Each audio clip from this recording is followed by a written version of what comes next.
يقولون عن هذا العطر ثباته 24 ساعة وفوحانه 6 ساعات. هذا العطر هو فخامة شرق، راح اجربه واقول لكم صدق لو لا. تعالوا وياي خلينا نجربه.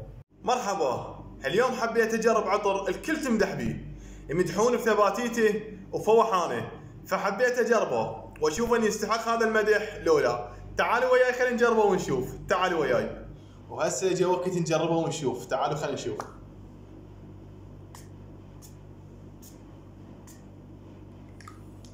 الصراحة هسه لحد الآن الفوحان فول، والعطر شلون عطر الياس تقريبا، نفس عطر الياس. تعالوا خلينا نشوف ثباتته شلون. تعالوا وياي. شنو اللي تطلبه انطيك، اذا قدرت تصعد بهذا وما تطيح.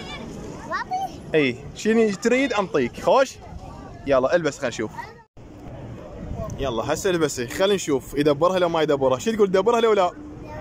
دبرها. يلا اتحرك. no, no, no, no.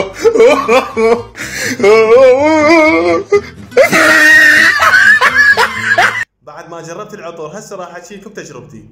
طبعا اذا اجواء حاره يقتل روحه لساعتين فوحانه، وثبات مالته لو 3 لو 4 ساعات. هاي اذا اجواء حاره، اما اذا اجواء بارده، طبعا انا مجربه باجواء بارده، فوحانه 6 ساعات 5 ساعات وثباتيته يوم كامل. هاي اذا اجواء بارده، اذا اجواء حاره للاسف ما يستمر. وهسه لا تنسون تسوون لايك ومتابعه حتى توصلكم فيديوهاتي. تحياتي لكم.